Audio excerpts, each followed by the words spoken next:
Outra verdade, cientista de dados. Projeto sem planejamento das atividades do pipeline da ciência de dados nascem mortos. Fase 1. Qual é, cientista de dados? Entender o problema de negócio. Se você não entende, morreu. Análise exploratória. Se você não faz uma boa análise exploratória, você muitas vezes não consegue construir, trazer variáveis ali com valor para a sua máquina preditiva, então morreu também. Falta de variáveis. Pré-processamento dos dados. Se você joga os dados de qualquer jeito, morreu a máquina preditiva.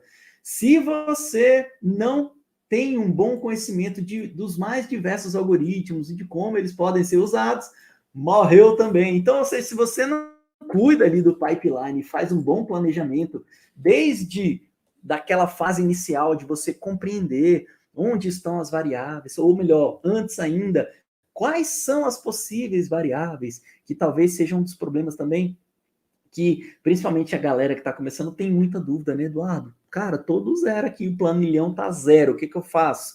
Né?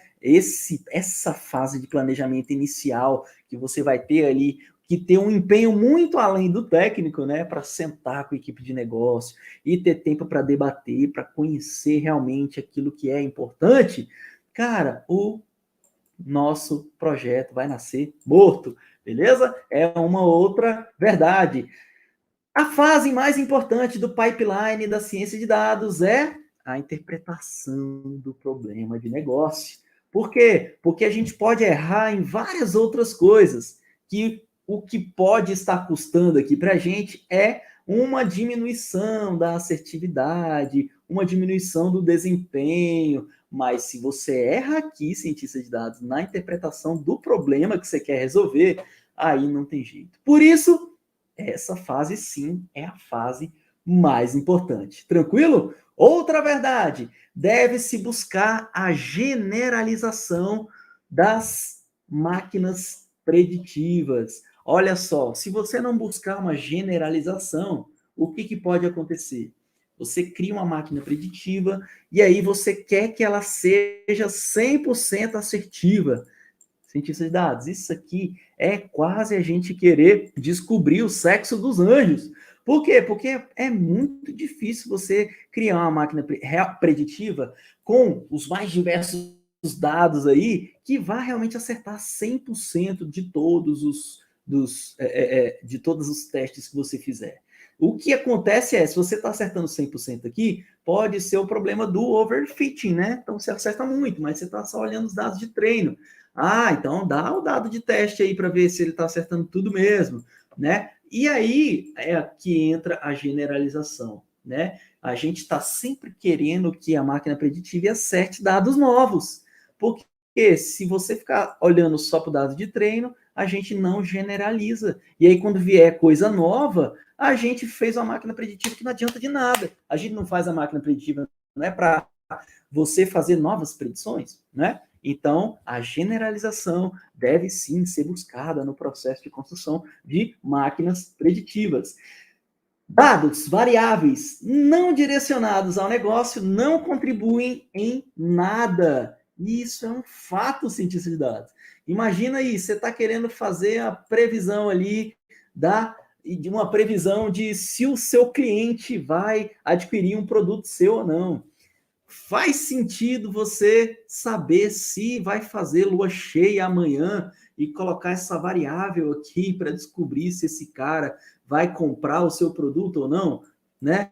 A variável lua cheia, ela é importante, cientista de dados? Claro que não. Por quê? Porque você colocou um problema totalmente, colocou uma variável que não tem nada a ver aqui com o negócio.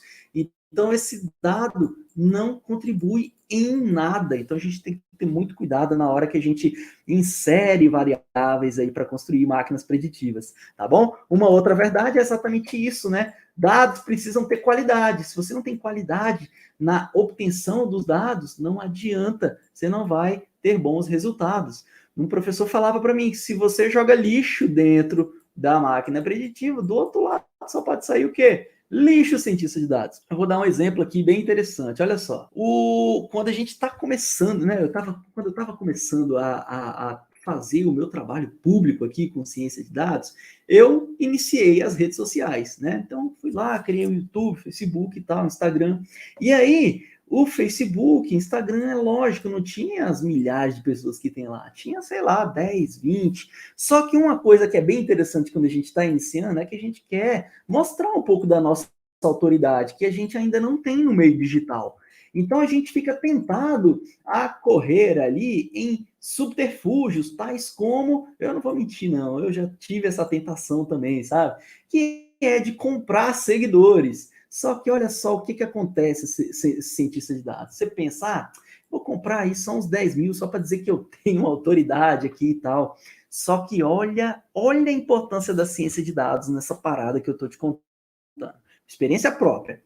Se eu tivesse feito essa parada hoje para encontrar você, para você aqui participar do meu conteúdo, eu ia estar sofrendo que nem um louco. Sabe por quê?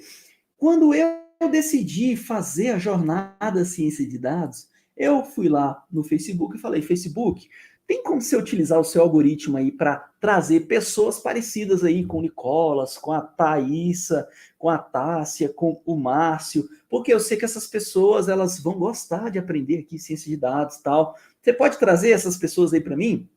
Aí o Facebook ia falar assim, sim, você tem alguma base parâmetro aí? Aí eu ia falar, pô, tenho os meus alunos. E aí eu peguei os meus alunos e falei, aí Facebook, olha as pessoas que são parecidas com os meus alunos e traz elas aqui para mim.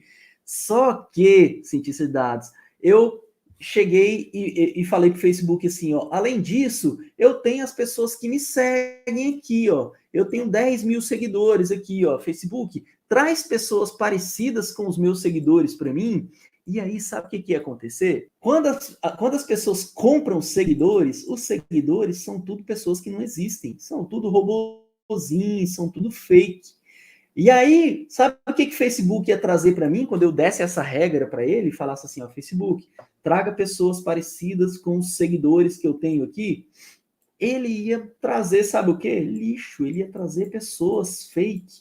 Por quê? Porque é assim que o algoritmo foi desenvolvido. Ele ia procurar pessoas semelhantes aos robozinhos. Por quê? Porque as pessoas que estão lá navegando na rede, como nós, pensa aí, você foi lá e curtiu uma placa da NVIDIA, você curtiu um outro canal de Data Science, você curtiu matemática, estatística, programação, você estudou isso, e aí o Facebook olhou tudo isso e trouxe você aqui para conversar comigo.